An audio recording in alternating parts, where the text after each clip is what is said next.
I cried unto the Lord with my voice, and he heard me out of his holy hill. I laid me down and I slept.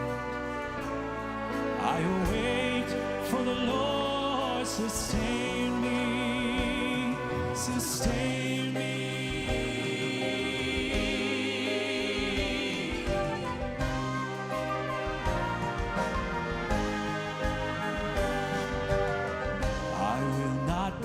Afraid of 10,000s of people who would set themselves against me round about. I will not be afraid of 10,000s of people who would set themselves against me round about. But thou, O Lord, art a shield for me, my glory and the lifter of my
On September 11, 2001, our world changed. At 8:46 a.m., the first plane hit the North Tower of the World Trade Center. And by 10:28 a.m., both towers had fallen. Nearly 3,000 lives were lost that day. Terrorists sought to bring America to its knees. But through the grief, we turned to God. And our darkest hour, we found strength in our faith. And we stood united as a people. For us, in Israel, that terror is something we know too well. On October 7, 2023, Hamas militants launched a brutal, unprecedented attack, killing more than 1,200 Israelis in one day. When you recognize the difference in population between America and Israel, the impact was as if Israel had faced 35 September 11s. But in the face of this horror, our faith in God was unshaken. Just as America faced terrorists on 9/11, we face our own onslaught, trusting that God was with us in the midst of the battle. In 2001, 19 terrorists struck at the heart of our country. And now we see that same evil trying to divide and destroy. Even today, supporters of Hamas, a group responsible for unspeakable atrocities in Israel, march openly in American streets. The enemy we face is not just overseas, they walk among us, trying to spread fear, hatred, and division. But like you, we are strong in our faith. And we will not be intimidated. Our God is greater than any force of evil. Yes, the same evil ideals that led to 9/11 fuels Hamas and other terrorist groups. They aim to sow fear and chaos, not just in Israel, but across the world. But we have faced terror before, and with God's strength, we will overcome it again. Just as Psalm 23 says, even though I walk through the valley of the shadow of death, I will fear no evil, for you are with me. We share your pain, not just as a nation, but as people of faith. Through both September 11th and October 7th, we have been reminded that God is our shield. Our strength to fight, to endure, and to rebuild comes from Him and Him alone. And now we face this fight together. We take hold of our victory by no other means but faith. Joshua 10:8 says, "Do not be afraid of them, for I have given you victory over them. Not a single one of them will be able to stand up against you." Yes, our faith in God's word gives us courage, just as it does for you. The terrorists who march in your streets and launch rockets at our homes share the same goal: to break our spirits. But they do not know the strength of a people whose faith is in God. The battle we fight today, whether on American soil or in Israel, are not just political. No, they're spiritual. We stand together, trusting in God's protection and believing that He fights for us. That's right. Just as King David reminded the enemy in 1 Samuel 17, the battle is not ours, it is the Lord's.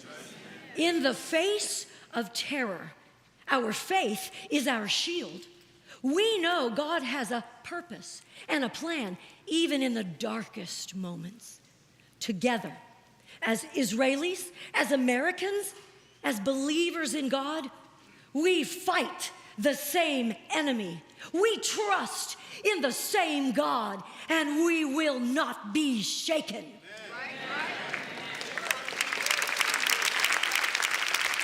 With God on our side And with each other, we are stronger. now and forever. Together in faith We will stand against terror. and through God's power, we will overcome.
ירושלים, להיות שם חופשי בארצנו,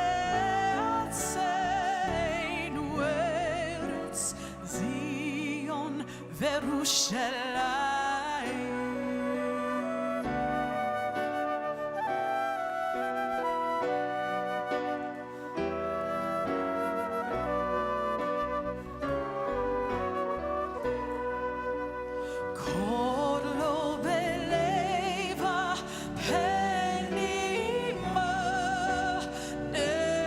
שהוני הומיה ונפצה מזרק קדימה היי לציון סופיה הולדה תקוותנו התקווה בת שנות 2000 להיות עם חופשי בארצנו ארץ ציון וירושלים להיות עם חופשי בארצנו ארץ ציון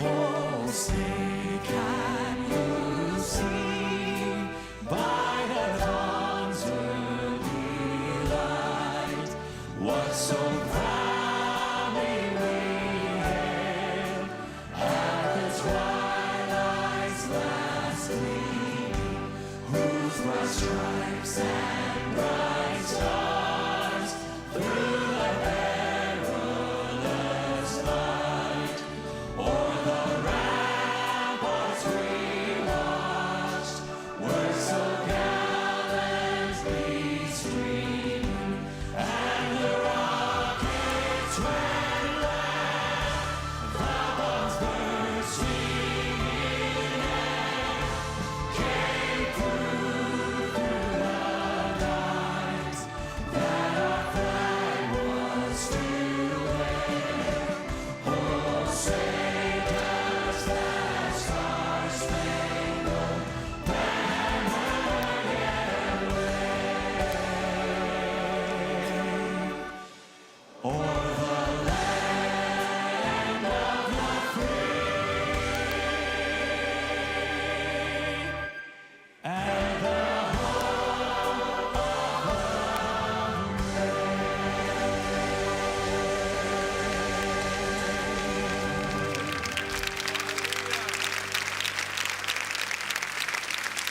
How wonderful. How wonderful. What a wonderful thing to start off our evening with, Julie, as we think about the things that we're commemorating today.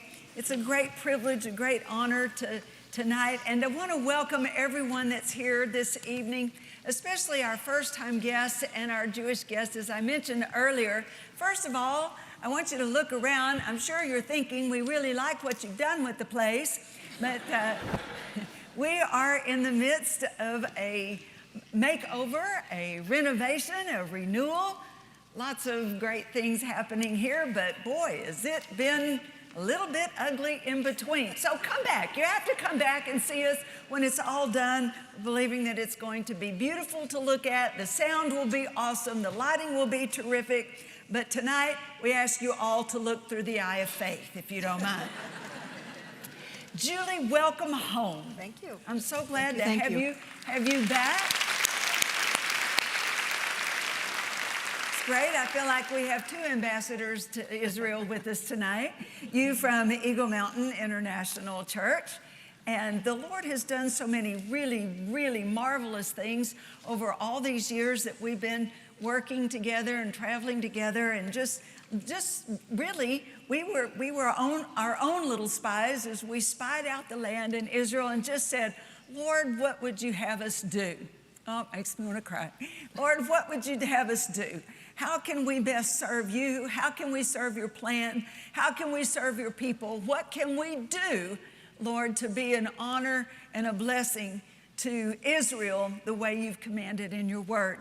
And I would say the greatest thing that he has provided for us, Julie, is the wonderful people that we have met and the opportunities that we've had. So many times we've looked at each other and said, don't tell them that we're just two little girls from Newark, Texas. Nobody will be impressed at all. But the Lord is our advertising, and He has introduced us to so many people. So I'll give it to you now to tell us some about who we have with us, first of all, tonight. Our first guest tonight is a dear friend of mine. His name is Yossi Dagan. He is the governor of Samaria. And one of the things that Pastor Terry and I were talking about is, like, you hear like governor of Samaria and you think it's like a town. But Samaria is a region. In fact, I have a map that we had a hard time finding maps that I felt like really would show you what I want you to see. So we actually made our own. Spencer made them for us. Spencer Lewis, would you put that map up for me, please? And you'll see. Yep. Maybe you have to look through the eye of faith to see. Now, there it is. Great. Okay. So if you notice on your left, you see an area that the world calls the West Bank. It just irritates them to no end to have to say something that's in the Bible. But on the right-hand side, you see the area that's almost exactly the same, and you see that area, that's Samaria and Judea and Jerusalem right smack in the middle of it. And so that's what we say, because that's what the Bible says. Not the West Bank, it's Judea and Samaria. And I also wanted to point out to those of you that aren't aware that Samaria is not just a little town somewhere. We get that idea sometimes, even in reading our Bible perhaps, but it's really a region. And so to have our distinguished guest with us tonight is really something very significant.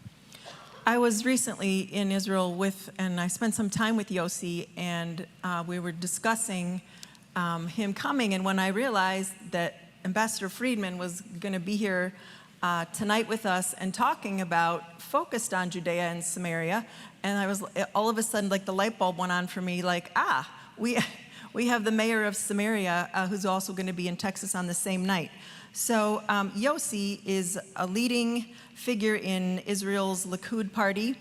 That's a right party in Israel. He's served as an officer in the IDF, where he holds the rank of captain in the reserve forces. He has a master's degree in law and is an accredited mediator. But what I saw when I was with him at a community event in Samaria is that he is a local hero. He won the last election with over 81% of the votes. Wow.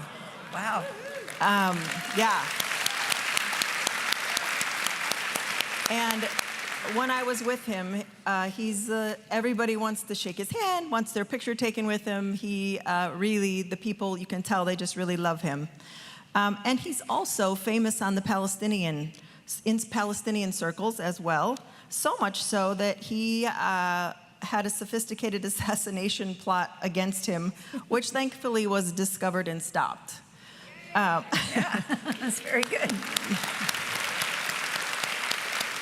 Yossi is a strong voice for encouraging Israelis to settle their God-given land, all of the land, including reestablishing Jewish settlements in the Gaza Strip.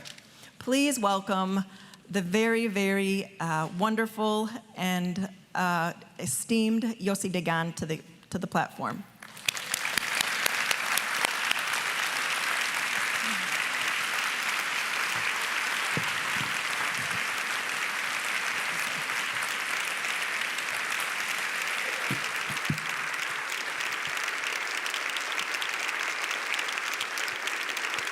Thank you very much. I have the honor to be here with you today at this important event. And I would like to thank our hosts, Pastor George and Pastor Terry Persons, Kenneth Coppeld, for their strong support of Israel. Thank you very much. I also want to thank our friend, close friend of the Jewish in Judea and Samaria, Miss Julie Sironi, for your partnership with Judea and Samaria, with One Israel Fund, Dayovel and Yatar. Thank you very much. For me, this event is, first of all, an opportunity to say a simple word to special man and great leader. Thank you very much, Mr. David Friedman and his wife.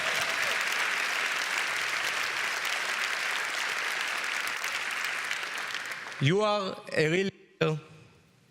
Your heart and your mind are always on the right side.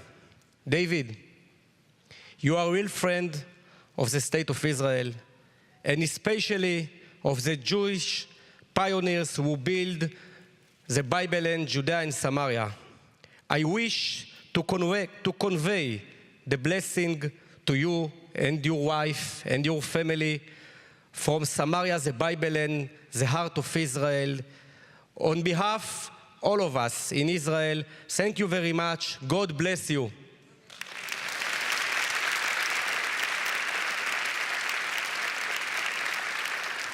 The state of Israel is in the middle of a big war. We are fighting today against barbarians. But we all know that this is not just a war about our security. It is not just a war against Hamas or Palestinian Authority. It's a war between our civilization and the world of 3,000 years ago. On October 7, Hamas barbarians attacked the state of Israel. They raped, butchered, and killed Jews in the kibbutzim. With their phones, they called their parents and friends in Gaza and said proudly in Arabic, Anna Katalat Mustautanin. We killed settlers, but the people who lived in these kibbutzim are not settlers. They are the opposite. The Israeli kibbutzim are a socialist communist, the opposite.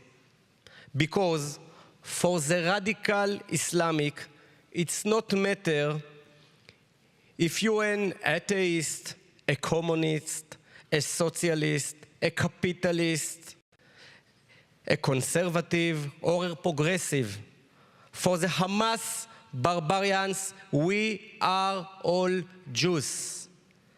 But I want to tell you that from them, you, the citizens of United States, you are also settlers.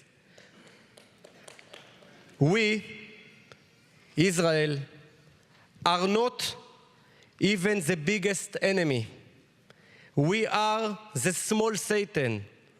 But you, United States of America, for them, you are the big Satan. They told this, they write this. After October 7, we know even more than ever that we must stand together against our common enemies. If we stand together, we will win.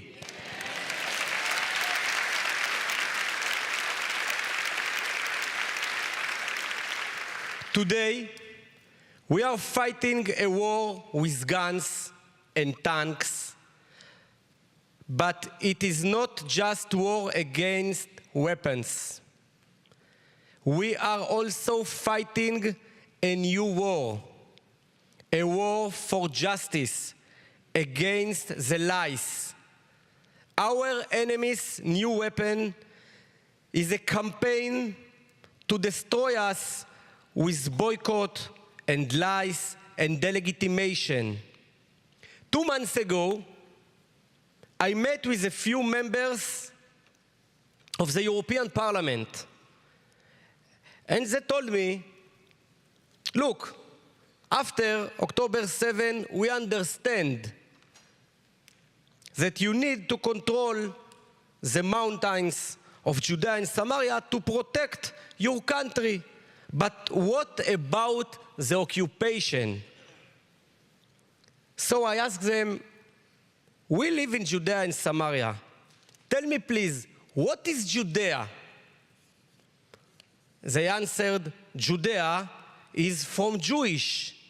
So I asked them, tell me please, how Jewish can to be an occupier in Judea?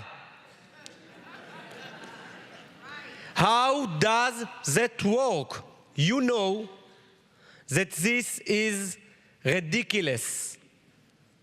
But this war is about justice, about what is right. We, Israeli citizens, never forget the moment of 9/11. We cried with you. And you, American citizens, never forget October 7. I know, we know that you cried with us.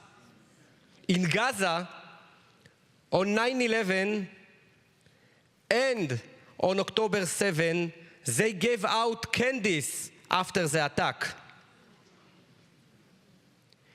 It is very clear today, after 9/11, after October 7, that they see America and Israel as enemies. Friends, I want to tell you one more important point. I'm not an American citizen, but the United States elections are very critical for us, the Israeli citizens, and especially for Jews in Judea and Samaria. We are after 4 years of pressure by Biden and Harris administration. This election is important for the future of Israel and of course the future of the citizens in Judea and Samaria. If you want help, the pioneers who build Judea and Samaria, the Bible land, you must to be activities in this election because we must change.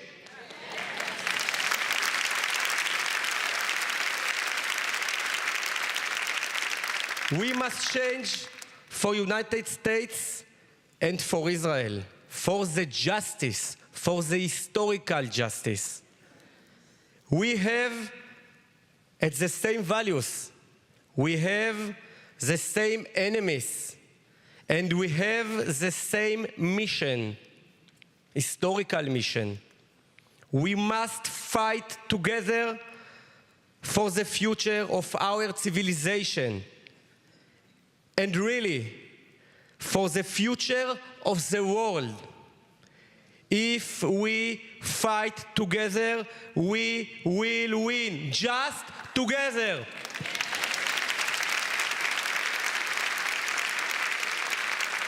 Thank you very much. I very appreciate you.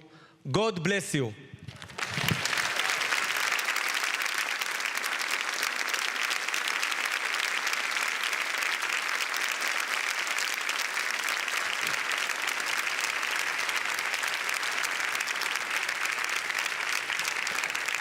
Please be seated. There are brave and courageous people in this hour who are willing to stand and defend Israel.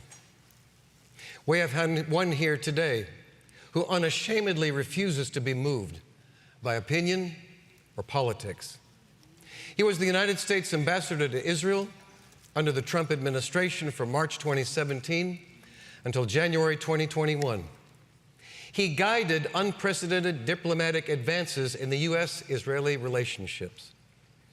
The U.S. Joint Chiefs of Staff honored him with a meritorious civilian medal in 2019.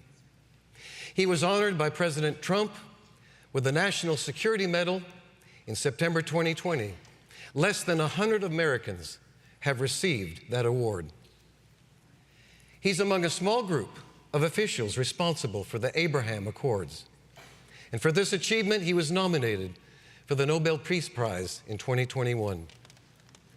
The Jerusalem Post honored him as one of the 50 most influential Jews in the world.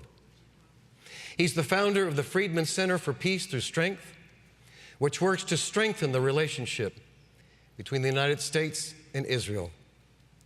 We're here tonight to celebrate the release of his new book entitled, One Jewish State, The Last Best Hope to Resolve the Israeli Conflict.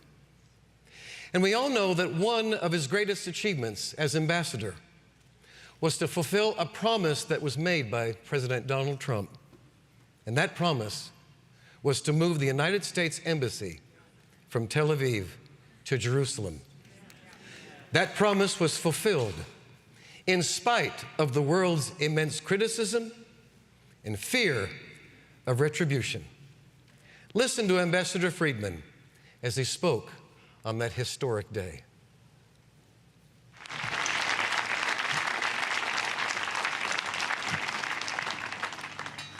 On this exact day, 70 years ago, at almost this exact time, David Ben-Gurion declared Israel's independence.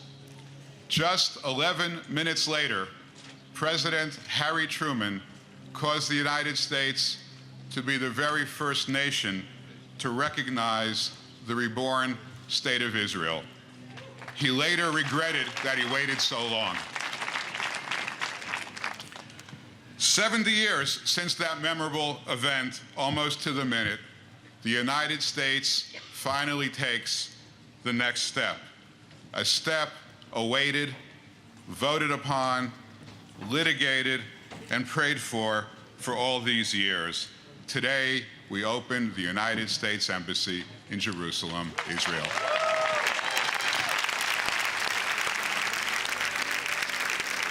Would you please stand and please welcome our dear friend, Ambassador David Friedman.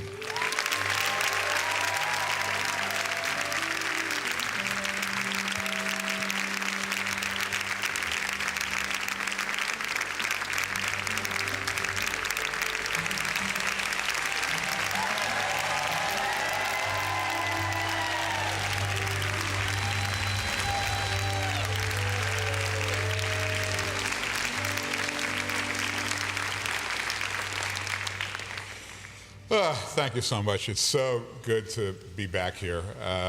You guys remember I was here in January? Anybody here then? I don't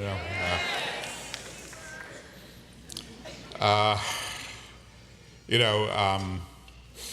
In January, if I recall correctly, this wave of anti-Semitism that's been, infecting the United States, a lot in the Northeast, a lot in the blue states, not so much here, but a lot elsewhere, was just starting. And so I haven't really been back since the incredibly ugly, frightening protests that we've seen.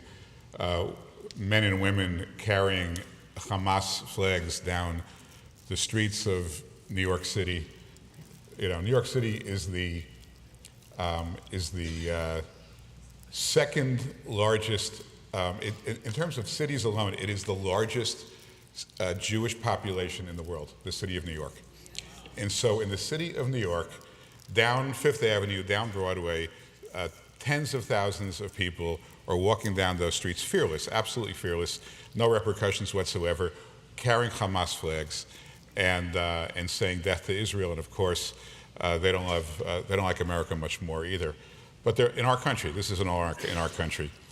So I want to say, now that I'm back here, after those events, just what it means to me, an observant Jew, the son of a rabbi. Never thought I'd see anti-Semitism like this in my lifetime. To have friends here, to have friends like Brother Copeland and Pastor George and Pastor Terry and Julie, and all of you. You may not understand what it means to someone who's looking, in the place where I grew up in New York, not seeing a lot of friends, not seeing a lot of people that really are siding with us, and especially seeing people that are so hateful and ill-informed and clearly on the wrong path.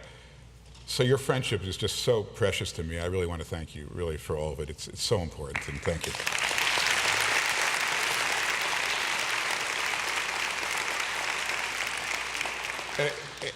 I want to welcome Julie back from Israel. You know, I can tell you, I'm a pretty popular guy in Israel. I want to tell you.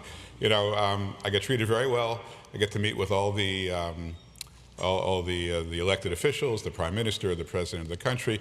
Very deep relationships with everybody in the country. There's only one person who gets off the plane who gets a better reception than me, and that's Julie Sironi.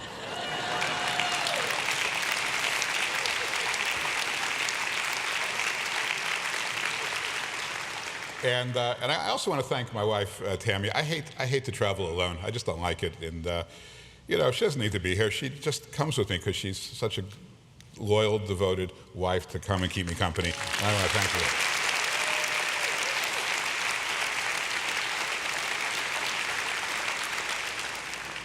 her. When I was here the last time, it was my first time here in January. I had such an incredible experience. I was so emotionally excited about the fact that here there's this community that sees the world the way we do, that loves Israel the way we do, that loves America the way we do.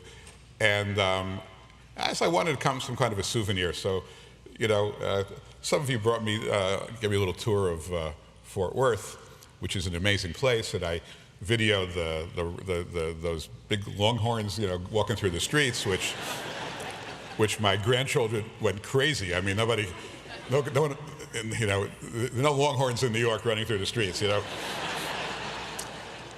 And so I wanted to pick up a memento. So I'm on the streets. I walk into Lucchese, the boot store, right? I bought these, you know, fairly expensive, you know, Western boots. Here's the problem: when you're in Jerusalem and Boca Raton, it's not really the right opportunity to wear these boots. So I'm wearing them today, first time. Right.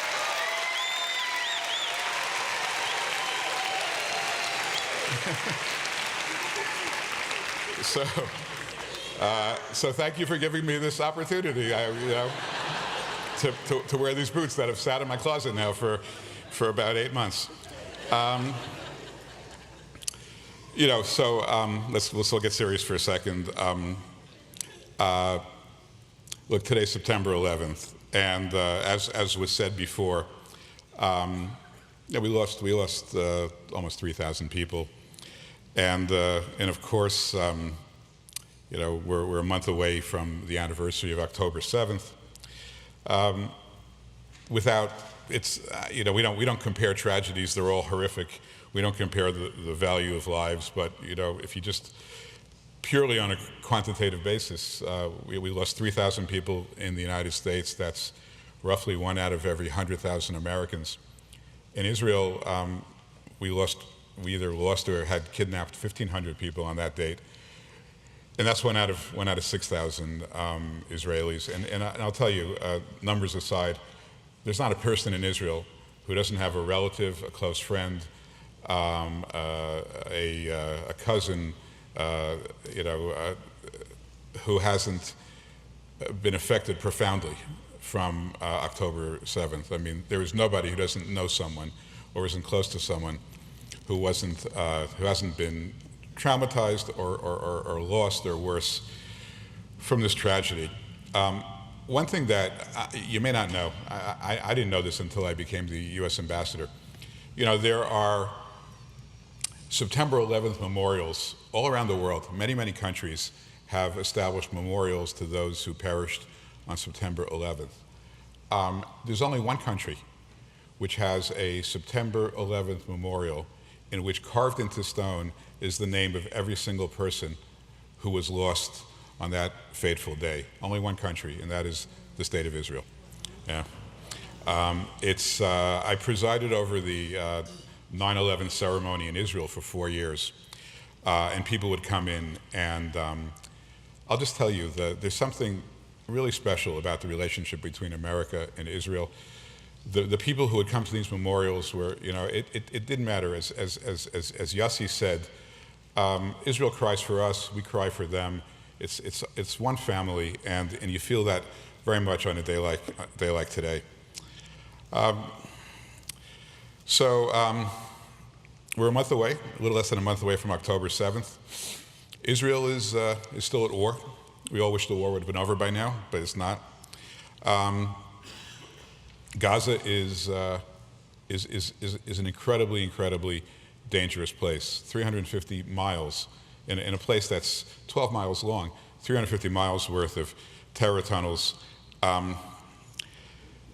It's not a battle between nations. It's not a battle between countries or terrorists. It's a battle, very simply, between good and evil. That's all it is. And what I tell everyone who wants to discuss it, I said, I don't want to discuss the merits of this battle. It's good and evil. Pick a side. Just tell me what side you're on. And I know all of you are on the side of good. And with God's help, over time, we'll bring everybody over to that side. That's what October 7th is why I decided to write this book. I didn't bring it up to advertise. There's a couple of paragraphs I want to read from it, but this is the book. This is what the book looks like, One Jewish State. It's why I wrote the book. 3 things happened that caused me to want to write this book. The first was the war, October 7th, the war. And I should tell you, by the way, just a couple of days ago, we got a glimpse into who we're fighting.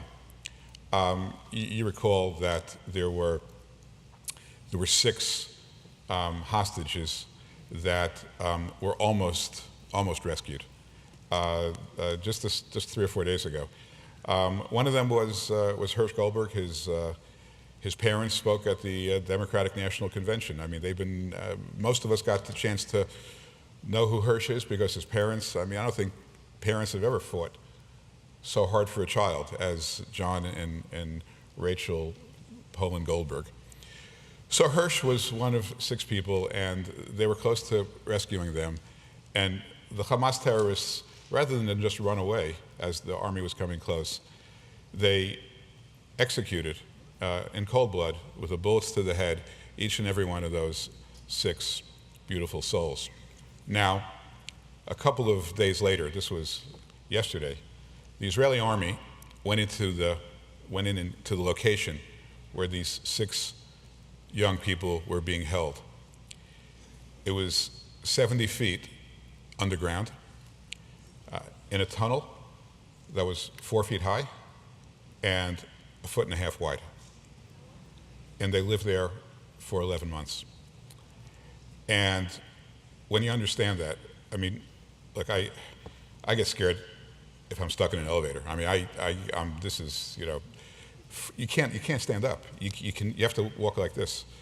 11 months, no electricity, no sunlight, no bathrooms. People just relieved themselves as they needed to. They lived below the level of any sense of humanity. No one, I don't know anyone who could imagine inflicting this type of suffering on another human being. And this is the location. They found their clothes there. They found shoes and socks. But this is the trauma that Israel continues to experience. This is the enemy that we're facing. Let's never, I've been very critical about this argument about, you hear people yelling, for months now, ceasefire now, ceasefire now. Ceasefire with who? What kind of a negotiation are we talking about? This is not going to be the Yalta conference between Roosevelt and Churchill and Stalin. This is a democratically elected leader of a first world country trying to make a deal with a guy who lives underground, who authorized this barbaric attack on October the 7th, and who continues to inflict unspeakable punishment, suffering upon innocent civilians who all they were trying to do was to live their lives or attend a music festival or something like that. So I don't know what, I'd love to see as many hostages returned, we all would, but this pressure from America over and over again to end the war, there'll be no end to this war unless these barbarians, as Yossi said, I say it a little bit more better because I speak English, but barbarians, there'll be no end until they're gone. I mean, it's not.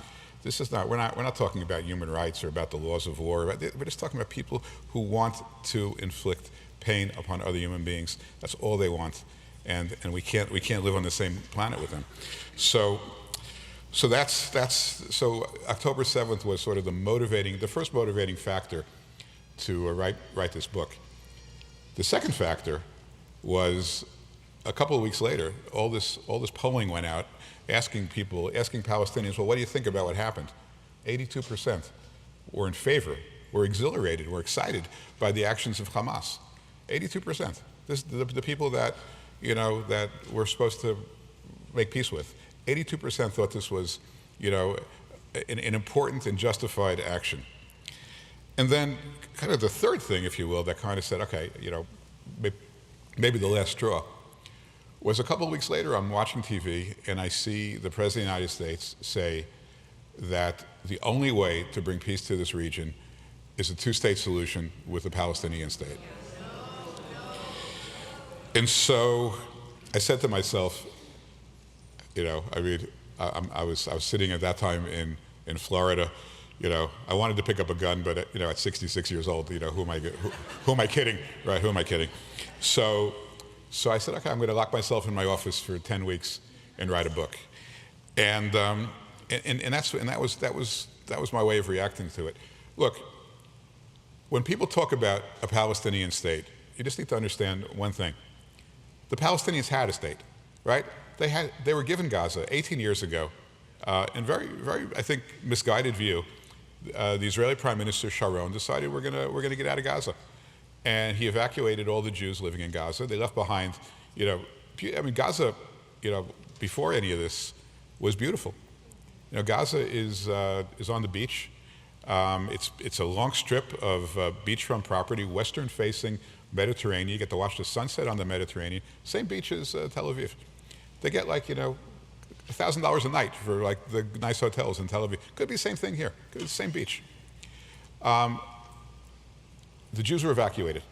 There's not a single Israeli soldier with boots on the ground there from 18 years ago until just after October 7th. No army, no Jews living there.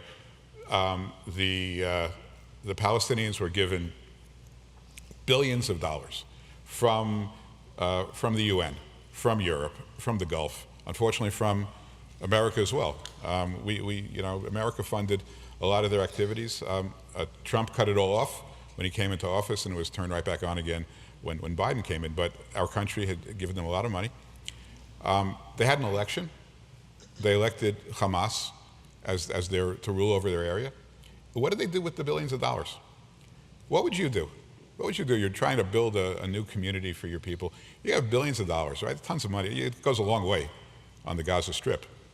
What would you build? You might start off by building some schools, maybe a hospital. You might encourage people to build some hotels along this beautiful western-facing Mediterranean beachfront. They didn't do any of that. Right? They built 350 miles of deeply underground terror tunnels, incredibly sophisticated underground architecture of terror tunnels. They created for themselves what I refer to as the greatest home court advantage in ground warfare in the world. People wonder, why is it taking Israel so long to finish this war? Just think of what Israel has to do. Israel has to go and defeat Hamas. They're underground. They're all underground, and they have tunnels that connect to tunnels that connect to tunnels that connect to houses that connect to this tunnel that was reached, where they found these 6 kids, was in a nursery. It was a nursery. They pick up a crib, and the tunnel is right below the crib. I mean, there are no limits to the depravity here. So that's what they did with the money.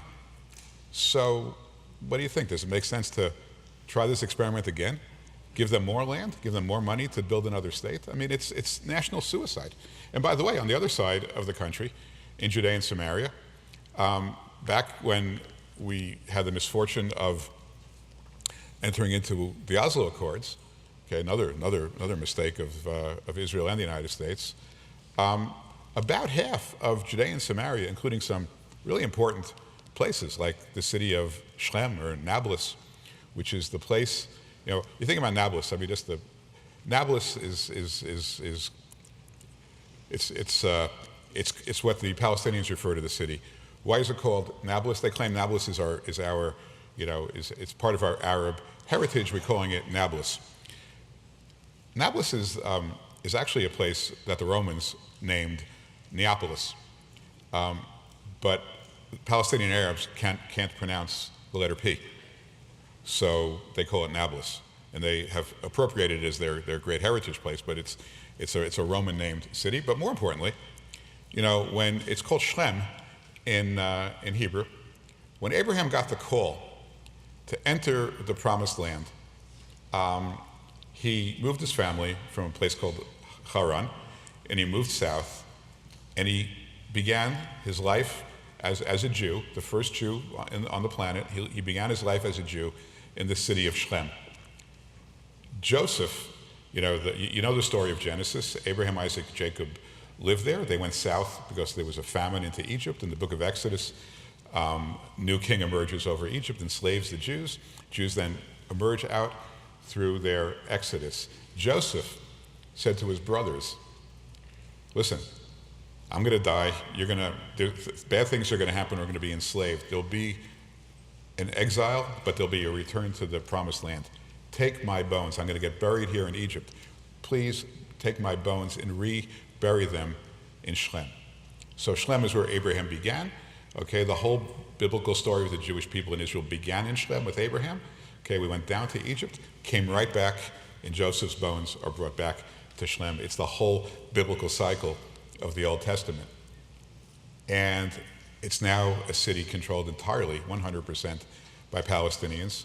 And Joseph's tomb is vandalized and destroyed almost every other month and has to get rebuilt again. This is the respect that they have for us. But so about half of Judea and Samaria now is controlled by Palestinians. These guys are the Palestinian Authority. They're supposed to be the good Palestinians, the better Palestinians. The Palestinian Authority, I'm sure you know this, but they have a pension system where if you kill a Jew, you get a higher pension payment than otherwise. And if you kill two, you get even more. And if you're killed in the course of acting as a terrorist and killing a Jew, your family gets an even higher stipend. This is written right into the Palestinian Authority's laws. And they're supposed to be the better ones. And they control about half of Judea and Samaria right now under the Oslo Accords. And they've been just as violent and just as sociopathic, if you will, as Hamas on the other side. And so somehow Democratic Party leaders, United Nations, the entire world wants to create a Palestinian state in this territory. And I said, I can't stop it, but I can write a book and I can talk to people like you and we can try to make sure that it never happens. The book is called One Jewish State. And very simply, One Jewish State is a book which advocates for Jewish sovereignty over every single inch of the land given to the Jewish people by God in the Bible.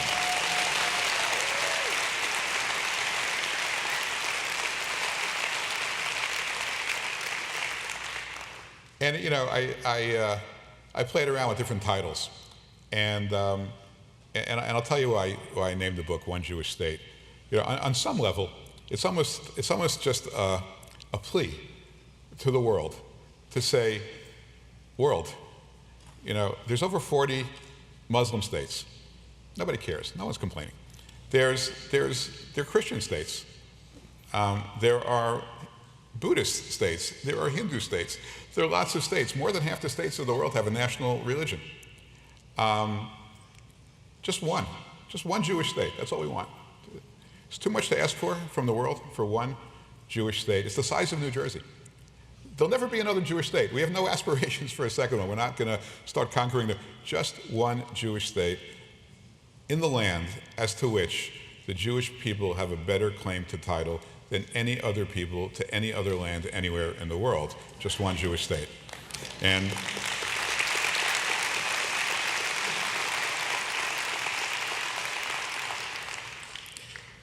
so, that's sort of the one part of one Jewish state. The word Jewish is also, it's an important concept, I think, in the context of this book, because what makes Israel Jewish, right? It's the Bible, and it's the land, and it's the places where our values were created, where many Christian values were created. Places like Hebron, right? Hebron, we know it was purchased by Abraham from Ephron the Hittite, so that he could bury his wife Sarah, and it ultimately became the burial place of Abraham as well, and his son Isaac, and Isaac's wife Rebekah, and then Jacob and Jacob's wife Leah. It's all in the Bible, and to diverge with a quick, short divergence to humor, if you read the book of Genesis about Abraham's purchase of Hebron to bury his family, he paid full price. He paid 400 shekels. It was a lot of money, and you could tell that he was overpaying. And people like to say it was the last time a Jew ever overpaid for real estate. But so Hebron, we're gonna give away Hebron. Shiloh, Shiloh, which was the Jerusalem of Israel. I'll get into a little bit more about Shiloh in a bit, but the Jerusalem of Israel before there was a Jerusalem. Bethel, almost every state in America has a town called Bethel because it's of such significance. Bethel is the second most mentioned city in the Bible after Jerusalem. And it's the place where where Jacob lay under a rock, and he had a dream, and he dreamt of the ladder going up to the heavens where the angels were going up and the angels were going down. And when he woke up, God said to him, Jacob, this land, as you look out, this land is for you and your progeny. We're gonna give that away. We're gonna give away Bethlehem, where Jesus was born, where King David was born. Or how about like one of my favorite places? It's not really something people go to often, but one of my favorite places is Rachel's tomb, because for lots of reasons. One reason is that Tammy and I have a cousin who was engaged to be married to a beautiful girl, and the night before the wedding, her dad came back from a business trip, and they were sitting in a cafe in Jerusalem, kind of just catching up before the wedding the next day, and they were blown up in a terror attack. And her name was Nava Applebaum, and Nava's wedding dress is the curtain over Rachel's tomb. Because we think about Rachel, we talk about Rachel as perpetually crying for her children. Jeremiah speaks about Rachel as crying for her children. And Rachel died in childbirth. She died giving birth to Benjamin on the side of the road. It wasn't that far from Hebron. They could have, I think Jacob probably could have moved her to be buried with everybody else in Hebron, but she was buried there on the side of the road. And she's the classic Jewish mother, if you will, crying for her children. But God says, Jeremiah says to, prophecy of Jeremiah, he says, tell Rachel, I hear you're crying, and there will be an end to your crying, and your children will return to their borders. And that's Rachel's tomb. It's so fraught with meaning and purpose. We're going to give that away. It's just unthinkable. It's unthinkable. And of course, even Jerusalem is a place where almost the entire world thinks we have no business being there, other than some people will throw us a bone and say, yeah, you can use the Western Wall. You've kind of gotten used to that. You can use the Western Wall. The Western Wall is the retaining wall of the temple. If you look at a map of the temple, the Western Wall is kind of very much in the outskirts. It's people say the Western Wall is the holiest place in Judaism. It's not. I mean, it's important, but it's right what's behind the Western Wall on top the Temple Mount, where the temple stood. That's the most important holiest site in Judaism, and the world says you can't have that either. So we are confronting this this incredible force, political across the world, diplomatic across the world. You know, the United Nations has already decided Jewish people aren't entitled to this land. You know, at the end of the Obama administration, they passed a resolution that said every single inch, every single place I just mentioned is illegally occupied territory. That's the view of the UN. That's the view of the Democratic Party. That's the view of the Canadians and everyone else in the Western Hemisphere. It's the view of everybody in Europe. It's the view of everybody. I mean, the whole world. Just picture the whole world is out there saying the Jewish people do not have the right to be in their biblical homeland. But you know what? The whole world, they're still outnumbered. You know why? Because basically, on the other side of it is people like us and God. And I'll take our chances.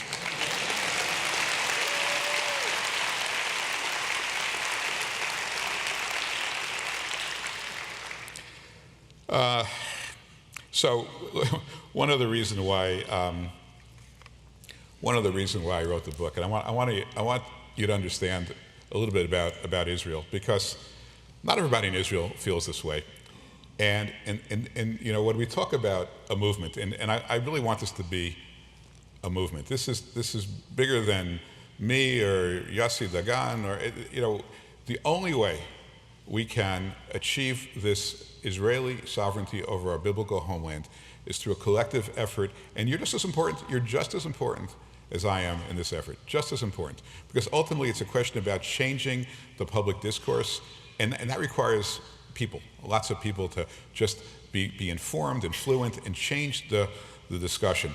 And it's a problem in Israel as well. So I'm kind of working both sides of this. If I said to President Trump tomorrow, you know, let's say he wins the election, God willing, and I say to him, President Trump, what do you think about America recognizing Israeli sovereignty over Judea and Samaria?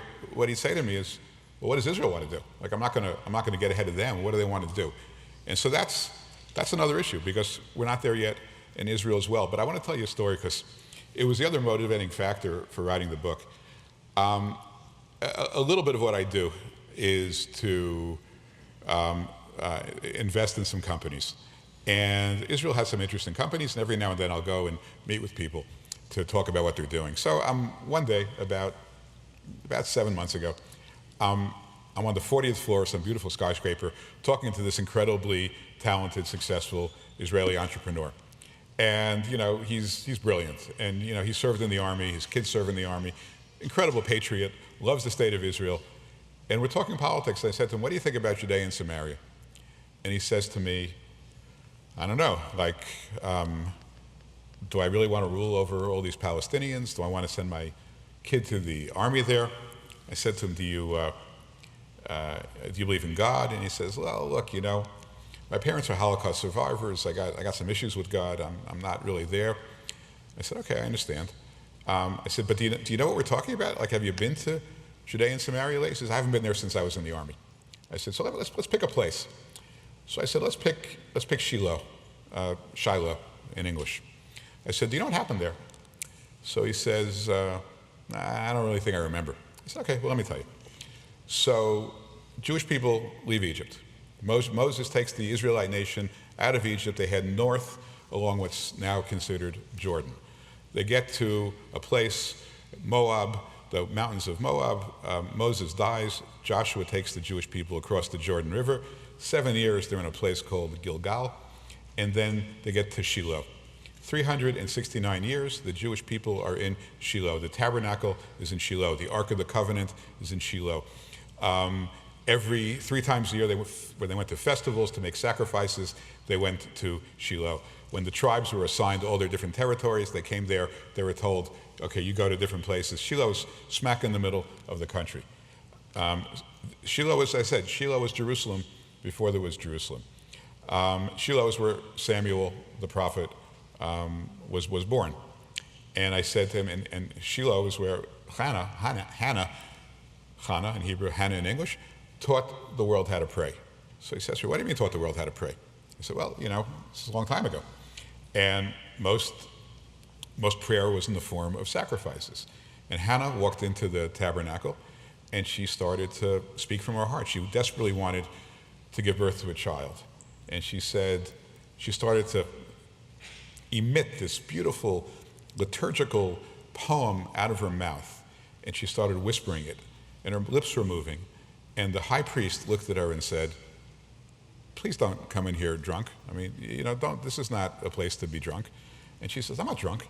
She says, I'm spilling out my heart to God. And that was the first prayer. And she taught the whole world how to pray. And so I concluded my conversation with this secular, brilliant, successful Israeli entrepreneur. I said, so look, you're Israeli, I'm not. It's your call. What do you want to do? You want to keep Shiloh? You want to give it away? It's your call. What do you want to do? I said, understand that if you give it away, the Palestinians will destroy every remnant of Jewish life in this place. There'll be the architecture, the archaeology will all be destroyed. Everything will be destroyed. It'll be flattened, okay? You won't be able to go there and see how life was like 3,000 years ago, because right now it's a beautiful park with incredible archaeological excavations. It's all gone. It's all going to be gone. What do you want to do? In like 5 seconds, this completely secular guy who was not interested at all in Judea and Samaria, he says to me, we got to keep it. I said, we got to keep it? How come? I thought you're like an atheist. Like, why do we have to keep it for? He says, we got to keep it. It's in our book. I said, what book? What book? There are a lot of good books out there. There's the Iliad, there's the Odyssey, there's, I went to like a fancy school. Lots of books, Bible's a book. What? He says, no, it's our book. And I said, well, was it written by God? He goes, I don't know, I don't care. I don't care. It's our book. This is the book that has sustained the Jewish people for 3,000 years. These are the places that have sustained the Jewish people for 3,000 years. If we become untethered from these places, we will cease to exist as a people. We have to keep it. And I said, when I said, would you give away the Statue of Liberty? Would you give away the Washington Monument? I said, okay, listen, me you don't have to convince. I'm just saying, and I said to him, but 10 minutes ago, you were prepared to give it all away. He said, yeah, I didn't know. I just didn't know. And this is our mission, because I believe this is a story that sells itself. This is absolutely there is nobody, when they understand the majesty and the legacy of the Jewish people in the land of Israel, there's nobody that's indifferent to it and says, hey, let's give it away. I don't care. It's not possible. Not possible. And that's what we got to do. That's what we have to do. We made a movie a year. I guess it came out in September, just before October 7th. I made a movie with Mike Pompeo called Route 60, the Biblical Highway. Route 60 is the spine of Judea and Samaria. It starts in Nazareth, and it goes down to all these incredible places, the altar of Joshua, Shem that we talked about, Shiloh, Bethel, Jerusalem, Rachel's tomb, Bethlehem, Hebron, and Beersheba. The whole spine of biblical Israel. You can literally, it's all the stories of the Old Testament. It's the same place it's the same road that Jesus walked from Nazareth when he went to the temple 3 times a year. It's the same road, same place. And we made this movie, and we got overtaken by October 7th because we put it out just a week before, 2 before, and we thought it was a little tone deaf to be pushing this movie at that time. But we put the movie into 1,100 theaters in the United States. And it was a 3-day run, just a 3-day run. Just wanted to see what would happen for 3 days. Those 3 days, Route 60, the Biblical Highway, was the most popular movie in the United States. In those days, we were competing against Barbie and Oppenheimer. That's what I remember. And those movies had been out for a little bit, but we beat Barbie and we beat Oppenheimer. So the thirst for an authentic, tangible connection to our biblical homeland is so real. It's so palpable. You just have to kind of open that door, and it's a flood that comes through, especially now, especially when all our values are being questioned, all our history is being questioned. Everybody, has their own facts, everybody has their own truth, everybody has their own story. This is the only story. This is the only story that counts. The Bible is the story that counts, and when people know it and understand that it stood the test of time, and understand that its values have created wealth and prosperity and dignity and hope for people all across the world, we win. We win. We don't need guns. We don't need weapons. We win on the power of our case. We win on the power of our Bible. We win on the power of God. This is our strength. So let me talk to you a bit. Am I running too late? I got a couple more minutes? Is that okay? Yeah, it's okay. I can't see. Is that a yes? Keep going. Okay, fine. So I want to talk to you now about why this is the time. Okay, because look, I felt this way for years, and most of you did. I know, Brother Copeland, Pastor Terry, Pastor George. They before we ever met, they were convinced of the importance and the righteousness of this cause. Why is now different? So here's how I look at this thing. I spent 4 years as a diplomat, speaking to everybody, all around the world. There's so much interest in Israel around the world, and I spoke to everybody. And what I came up with is that there's 5 vectors, that people look at when they try to understand the Israeli-Palestinian conflict. And depending upon how they prioritize those vectors, they come up with their views. So here are the 5 vectors. Okay, one is faith, right? That's the motivating force for everybody in this room. One is faith. Okay, you want to commit, you want to fulfill God's will. Second is national security, right? You want Israel to be safe. Third is regional stability. It's not just Israel and the Palestinians, but it's a big region which can blow up at any time. So you want the area to be stable. One is economics. We want people to prosper. We want to find a way to have people lead good lives, and you need a good economy. You need good jobs to lead a good life. And then the last is human rights, right? This is a place. The Middle East generally has been a place which has been antithetical to human rights or religious freedom. Israel does a great job. The rest of the area, they don't. And depending upon how you look at all these issues, you sort of develop your views, right? And I spent 4 years talking my head off to all kinds of people about this stuff. All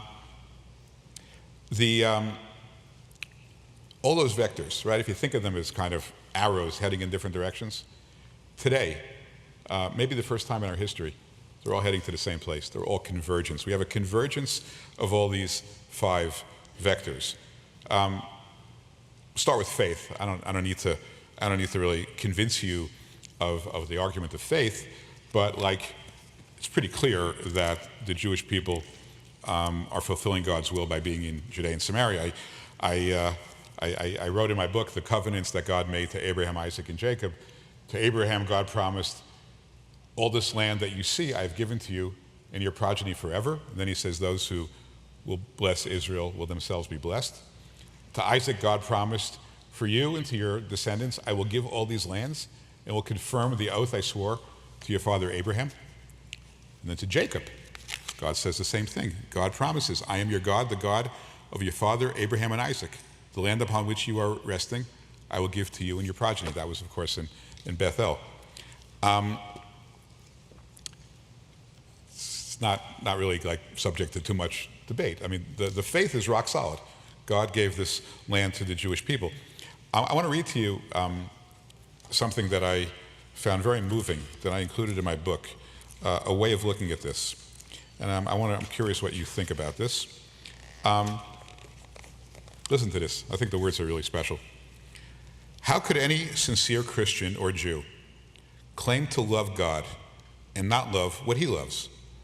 Few things are so specifically repeated in Scripture as God's unending love for his people, the Jews. This love is perfectly expressed through his covenant gift to them, the land of Israel. Beginning in Judea and Samaria, he forever knit land and people together, neither being whole without the other. No people have more right of return anywhere than the Jew to all his divinely appointed homeland. So it is with extreme delight that the enlightened Christian devotes a significant portion of heart, soul, and resources to the security and prosperity of all the Jews obeying their divine call to the land where they truly belong. What do you think of that? Not bad, right?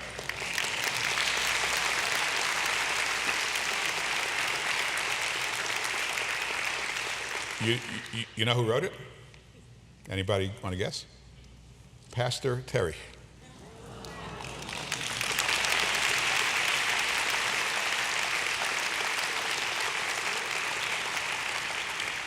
So I think we got the faith part of this nailed down.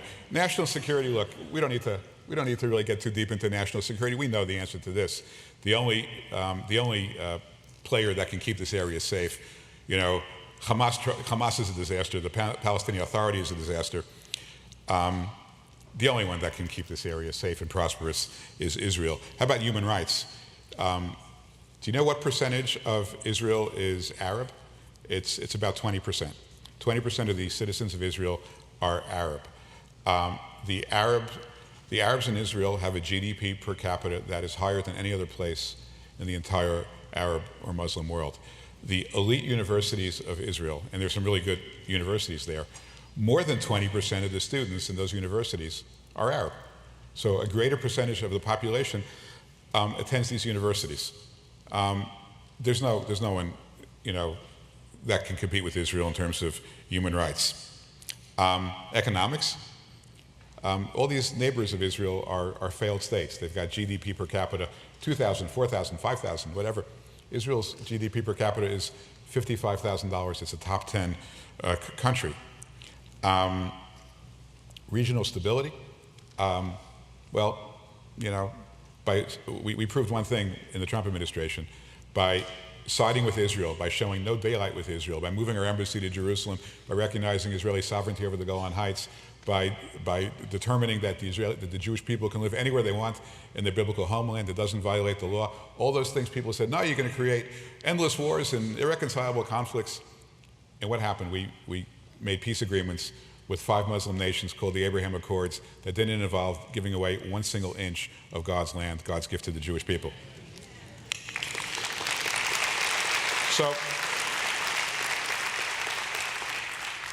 So if you're sort of looking at the resumes of all the potential stewards, if you will, of Judea and Samaria, right? Who are the ones that, so who could it be? I mean, who could it be? Can't be Jordan, can't be Egypt, can't be Hamas, can't be the Palestinian Authority, can't be Lebanon, can't be Syria. Who could it be? It can only be Israel. Israel's the only country that can bring this to a win-win, where every single human being can achieve their God-given opportunity for dignity. And here's the cherry on top. The cherry on top is that, well, Israel's the only country that could stabilize this region, bring peace to this region, bring economic opportunity to the region, bring human rights and human dignity to the region. All those things are true because only Israel can do it. And guess what? We're also fulfilling God's will at the same time. And, Mike Pompeo, who wrote the foreword to this book, he said something very interesting, very profound. He said, why are we surprised? Why should we be surprised that fulfilling God's will results in the best outcome for all the inhabitants of the region? Right? Why is that surprising? So that's it. That's the book. It's not really. Look, I want everybody to read this book. I don't care if you buy it or not. You can. It's not about selling the book. I just want people to read the book. If you want to buy it, great. But what's important here is this: when you talk, you go anywhere to any university, any think tank, any school, any place where politics are discussed, and you talk about the Israeli-Palestinian conflict, there is only one thing people talk about is the two-state solution. That's all they talk about, and they're all wrong. And the only way to change this, right, is to change the conversation, to change the narrative, to say, no, actually, I read a book that made a lot of sense to me.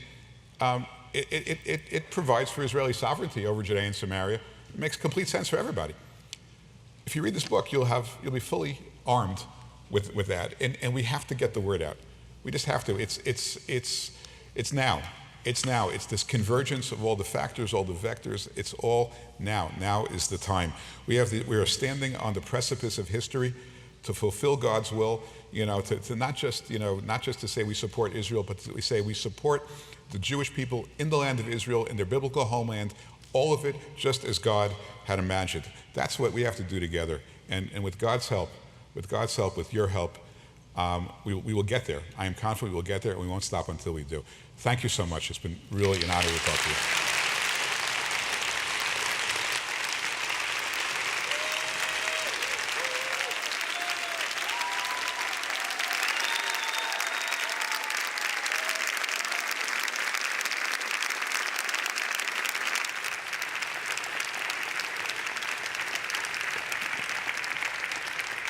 Go ahead and be seated if you would, please. In just a moment, we're going to receive an offering for David Friedman, for the work that he's doing.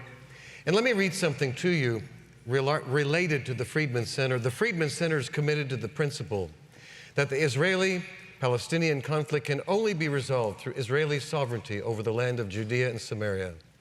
Israeli sovereignty is the only means by which the biblical history can be preserved. Palestinian dignity and prosperity can be advanced, Israeli security can be guaranteed, and God's will can be actualized.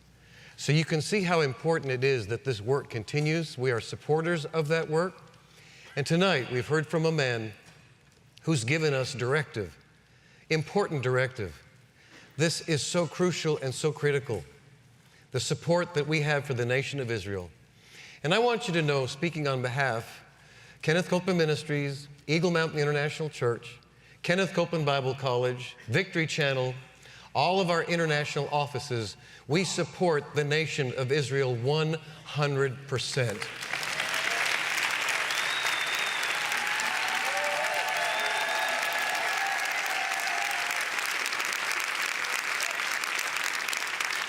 And I do want to mention, before I give you the information for giving, that our founder is here tonight, and I just want him to stand. Brother Copeland, would you please stand?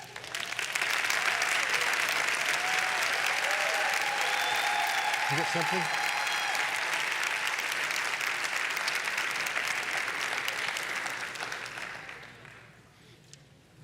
Come on, let him know how much you appreciate him. Let me have the microphone. Thank you.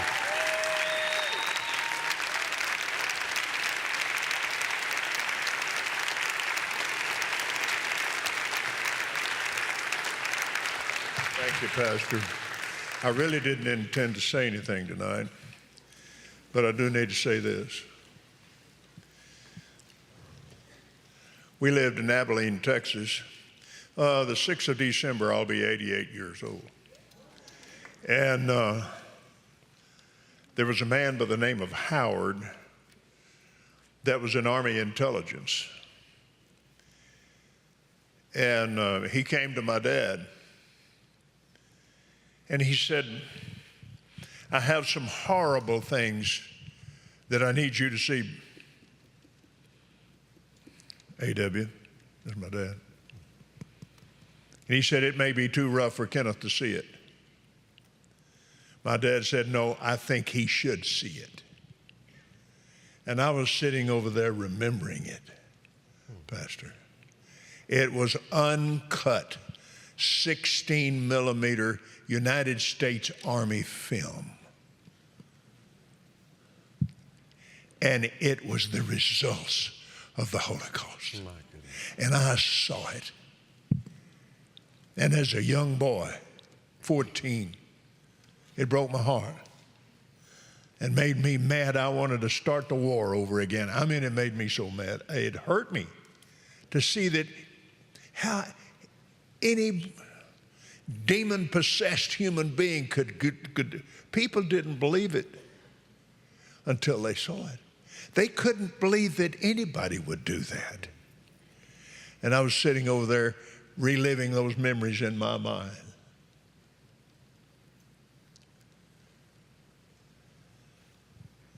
And I'm here tonight to tell you, those of you that are Jewish, you're Jewish because you were born that way. I'm Jewish because I want to be. I want to support it. I want to support the state of Israel. I was there on dedication day of the embassy on Donald Trump Avenue. Thank you very much. The state of Israel, if somebody were to say to me, how do you know that the Bible is real? Well, the state of Israel. Yeah. Impossible. Absolutely impossible for there to ever be a state of Israel again. It was called the wasteland. They weren't around in 1948. I was. Amen. I remember when Mr. Truman did what he did.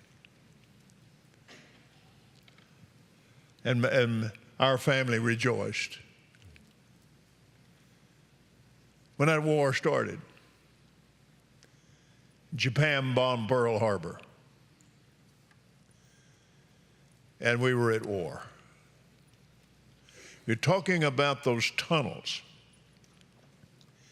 The original enemy that did tunnels were the Japanese. Iwo Jima was a subterranean city underneath there by tunnels.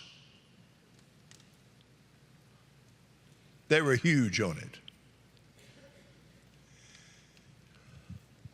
But my heart tonight, I was born in the United States of America, and my heart is joined with the state of Israel. And may I say to you, as a representative, there will never be a two-state. That's right. That's right. There will never be. There will never be. There's no such thing as two states. It does not exist. And I don't care how many times somebody else says that's the solution. They're wrong. Because they are up against the king of the universe. That's right. That's right. They are up against the creator of this planet. And you do not want him as an enemy. Because he sits in the heavens and laughs. Ha ha ha!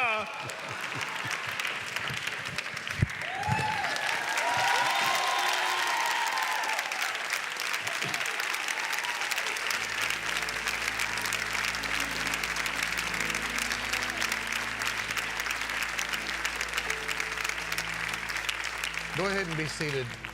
So tonight, this offering is going to go towards the support of the Friedman Center for Peace and Strength. And so those of you who would like to have an envelope, there's one in the seat in front of you. If you're sitting on the front row, one of our ushers will come and give you an envelope. And those of you, if you'd like to not receive any of the mailings that we send out, go ahead and just put no mail on there, and we'll take care of that. You can make your checks payable to EMIC, and I assure you that all of this offering, all of it, will be going towards the Friedman Center for Peace. If you are texting, text Israel and the amount to 36609. Online, those of you that are watching us right now, you can go to emic.org/give, and you can go to the EMIC Help Israel Fund. If you're watching us right now and you'd like to call, it's 877-281-6297. And then by mail, EMIC, Fort Worth, Texas, 76192, and just put a note on there for Israel. And so we thank God for what this night means to us and what it means for this. This book is going to get out. It's going to get in the right hands. It's going to get into many hands, but it'll get into the right hands that will know exactly what to do about this conflict. So ushers, when the people are ready, if you'd please wait on them. And Jonathan and the team, thank you. Go right ahead. 1, 2, 3, 4.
wonderful evening.